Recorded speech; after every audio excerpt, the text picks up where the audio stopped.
Hello Cancer, welcome dito sa iyong reading. Ano yung mga dapat mong malaman? Ito ay for the week of, itong reading na to, for the week of Feb 11 to 28. Pero ito ay timeless reading din naman kahit hindi mo siya mapanood ng Feb 11 to 28 kung kailan makarating siya. Thank you sa iyong time para manood ng reading ko bago man dito or matagal na. Thank you sa pag-subscribe, pag-follow, sa pag-like or share ng ating mga readings. Sun, Moon, Rising, Venus or Cross Watchers, Cancer. All genders are welcome. Kuha muna tayo mga oracle cards. Acceptance, the cycle of life.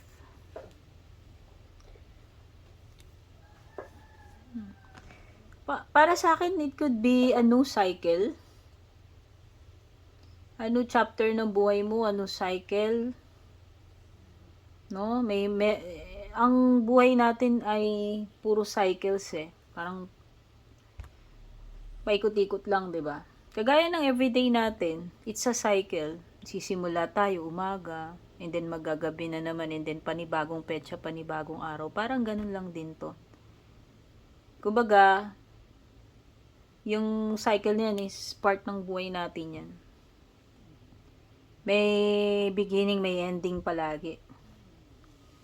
So, feeling ko lang acceptance. May mga bagay dito. It could be a beginning or an ending or an ending, Cancer, na kailangan mong tanggapin. Ayan eh.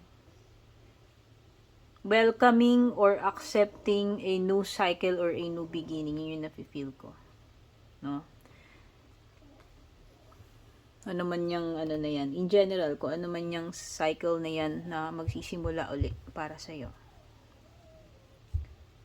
So, it's an unfolding ng panibagong chapter or cycle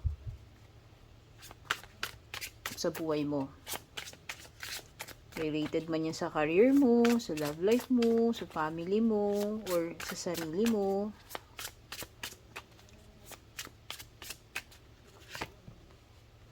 Luxury life, wow, comfortable wealth, indulgence, enjoying rewards because I deserve it. Wow. Baka yun. Ayan no. May ano eh. May pag-angat. Meron kang ascension, luxury life. Baka yun yung ano. Baka yun yung bagong cycle na paparating sa'yo. Cancer. May magagandang... Ito na yung magandang chapter ng buhay mo na umaaliwalas na. Nagiging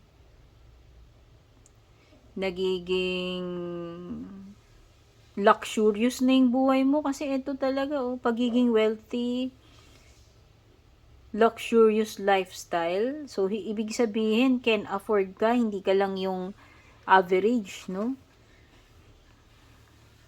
Kumbaga ito yung masarap na buhay eh. Ito yung can afford mo kung anong gusto mo eh. Ito yung nakakapag-vacation ka pag gusto mo. Hindi yung persado ka na magtrabaho nang wala kang bakasyon. Alam mo yun? Description ko lang yun. Pero, kumbaga, you are living the life na you want and you deserve this. Kasi siguro ito ay parte ng iyong success. Kasi itong ascension yan, leveling up yan, pag-angat. No, pero itong ascension hindi lang naman din siguro sa material yan, may binabanggit din kasi dito sa spiritual growth mo. So, sa tingin ko lang, you are leveling up in many ways. Pwedeng hindi lang sa sa lifestyle, sa paraan ng pamumuhay mo sa career mo, pati na rin sa sarili mo or sa spiritual na spiritual mo. Ngayon, nag-elevate ka,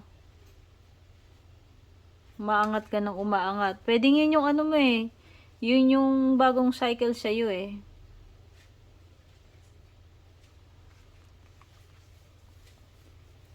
O whether umaangat ka sa career mo, maangat yung position mo, or parang mas tumaas pa yung intuition mo, or lalo pang na-elevate yung spiritual na paniniwala mo. Pwede namang ganun eh. Ayan o. O baka promotion sa iba sa inyo. O dati, umuupa ka lang ng bahay. Ngayon, makakabili ka na ng sarili mong property, resort, condo, or townhouse, or mansion. Depende. Hacienda, no? Kung dati, hindi mo na-afford yung magta-travel ka, mag-hotel-hotel ka, yung mga ganyan. So, nagta-transform, nagde-level up ka eh. In many ways, sabi ko nga eh. O ano to, gaslighted. O meron daw mga gaslight sa iyo. O itong tao na to, pwede kanyang baliktarin, pwede niyang i-distort yung katotohanan. No? Ibahin yung kwento. Tapos na parang palalabasin niya na ikaw yung may diferensya. Na parang i-distort niya yung reality na parang sa'yo maibabalik yung question, or ikaw yung magiging questionable, ikaw yung lilitaw na wala sa katwiran, irrational. Alam mo yon, kung sino man yan. Pwedeng romantic pero pwede ring hindi.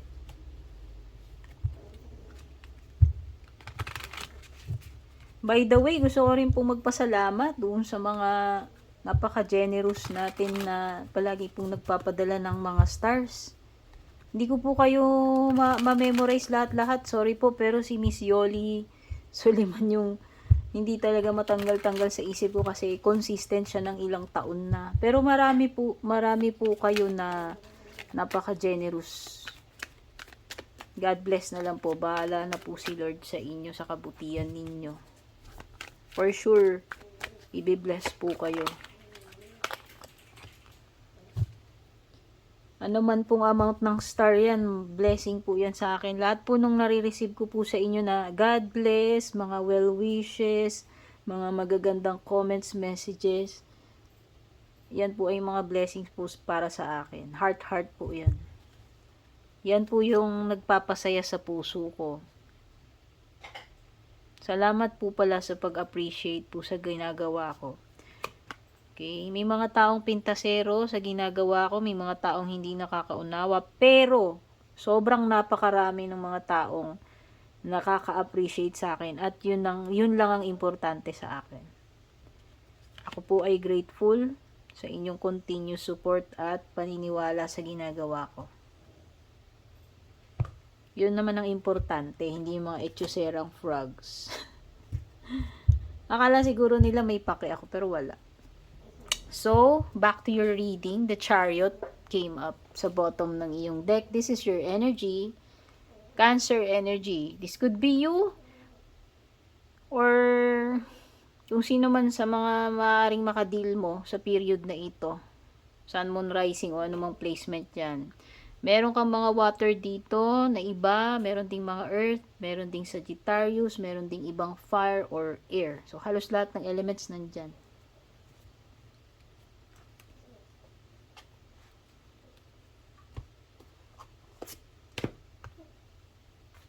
Okay, so ang nakikita ko dito, Cancer, is a period talaga ng financial security. You have the 4 of Coins. Siguro ikaw yung person na bago ka maglabas ng pera, isipin mo muna many times over kung dapat ka ba talagang gumastos para dito. Ikaw siguro yung taong mahilig mag-save, no? Very practical. Kaya nakikita ko dito is financial security, stability eh.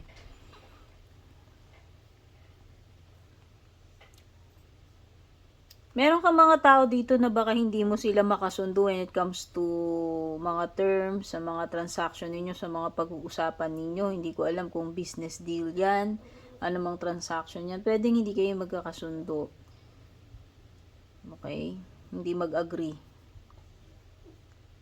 Meron ditong mga taong mahirap pakisamahan.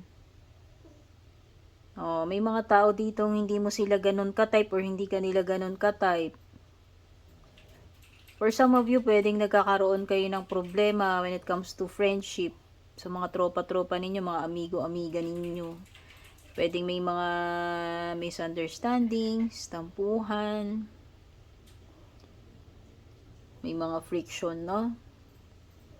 Oh, nakikita ko rito, temperance. Pwedeng may mga rifts dito, may mga conflicts between people na hindi pa nare-resolve or hindi pa mare-resolve din pa rin with the temperance reversed. Kasi hindi pa magiging okay eh. Hindi pa magkakaayos-ayos, magkakabati-bati. So, wala pa ring peace. Yun yung nakikita ko rito. Hindi pa rin maayos yung conflicts. Kung sino man yung mga yan. Meron ditong nakakabasag ng trip mo or ng katahimikan mo, Cancer. Alam mo yun, yung parang ito yung sumisira ng peace of mind mo eh. Pwedeng tao pero pwede rin namang situation. Meron situation kasi dito na parang wala kang peace of mind. Sabi ko nga may bumabasag ng trip mo, ng katahimikan mo. May panira ng moment. Alam mo yun? Ano yan? Tao man yan or ano? Situation. Sorry wait lang. May natadyakan ako dito eh. Tadyakan ako. Mga gamit ko.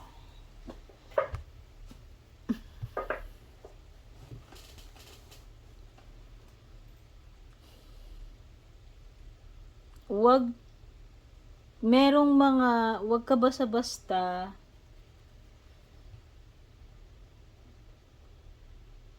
basta-basta magpapatuloy ng mga tao na hindi mo kilala. Protect. Maging vigilant ka at all times. Mag-set ng boundaries kung kinakailangan. Wag masyadong kampante. Yun yung mga nafe-feel ko sa 9 of Wands. Maaari kasing masyado kang matiwala, mabait, alam mo yun. 5 of Swords, so something about conflict, awayan, or nagkaroon man ng disconnection dito, pagtatalo.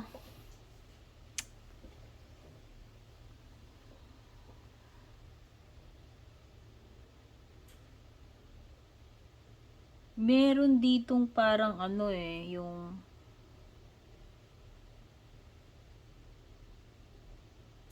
meron ditong parang ayaw niyan tumigil sa panggugulo sa'yo. Yun siguro yung taong bumabasag sa katahimikan mo.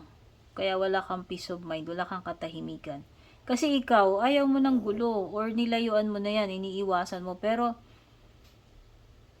halimbawa, lumamang na siya sa laban, parang ayaw ka pa rin niyang tigilan. Alam mo yun, yung parang sinusundan ka pa rin niya or binubuli ka niya. Kumbaga, ano pa bang gusto mo, di ba? Tapos na, parang ganun eh.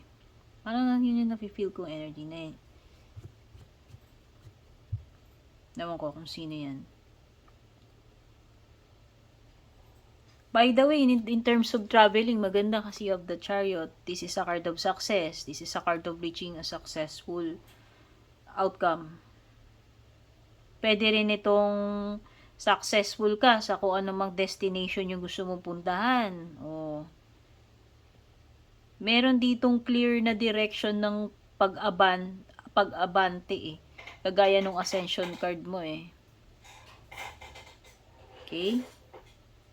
Arriving sa gusto mong destination, arriving sa isang successful na outcome eh. So, for sure, meron kang mararating dito na success. Kung ano man yung gusto mong ma-accomplish na yan, mapuntahan. Success yan. Ngayon, when it comes to love life,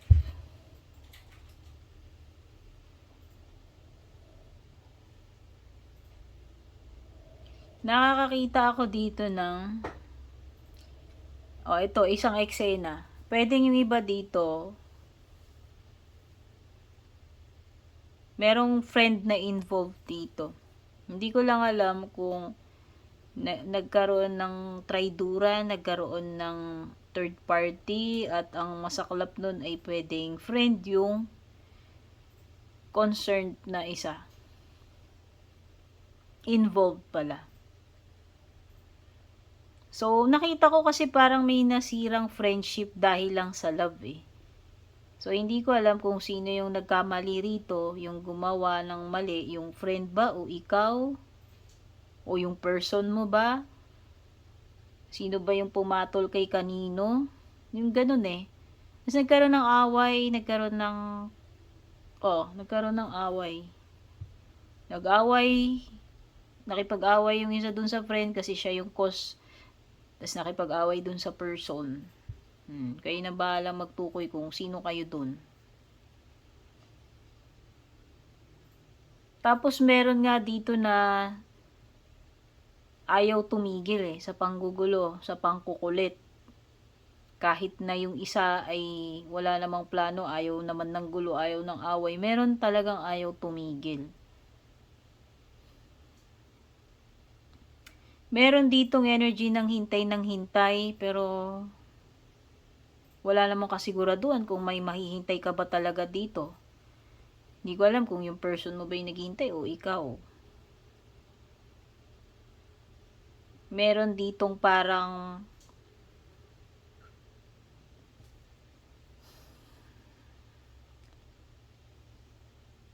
ibababa niya yung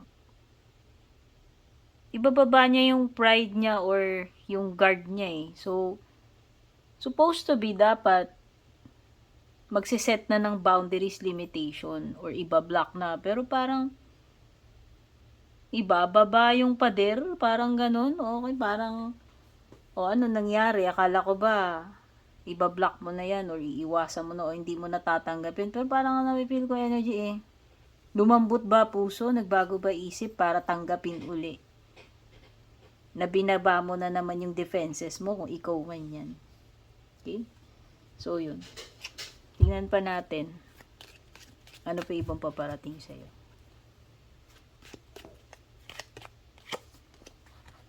Bear, danger daw. Nakita ko nga dito na marami kang pera. Nakita ko yung pag-angat, pag-i-improve sa kalagayang pinansyal tsaka status mo. Pero mag-ingat ka. Di ba sinabi ko nga parang may something dito about pag-uusap, transaction, related. Transaction. Kung related yun sa pera, basta mag-ingat ka. May danger Anything na related sa pera. Wishbone. Meron something na matutupad. Pag nakita natin yung wishbone, kung ano man yung matutupad sa'yo sa mga susunod na weeks. Honor and respect will come to you. Hindi ko alam kung saang place yan, kung sino yung mga tao na yan, pero ang importante, kung ano yung deserve mo na honor and respect, yun yung makukuha mo. Candle, you will be shown the way. Guidance yan Parang magkakaroon ka ng sudden awareness or feeling na discernment ba na basta malalaman mo na lang na mafe-feel mo na lang na ito yung tamang direction na dapat mong gawin. Kuha tayo ng closing messages.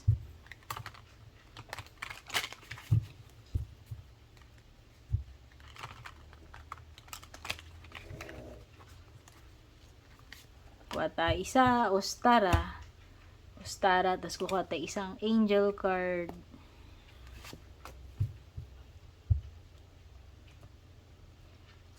Ano ang sinasabi ni Ostara? So, itong dalawang closing messages mo, babasahin ko sa iyo. Ano man yung mga messages dito.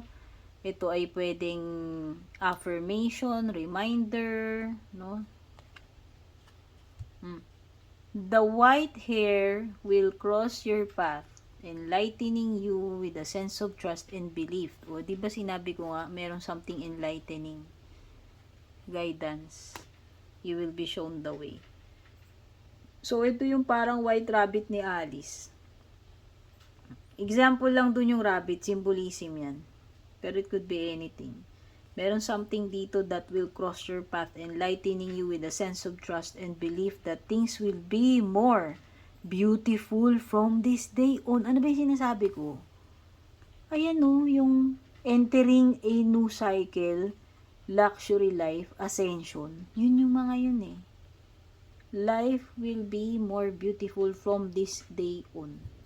Simula ngayon, asahan mo na yung pag-ascend mo. Pag-ascend mo, spiritual sa sarili mo, pati yung kabuhayan mo. Rejoice in knowing what is to come.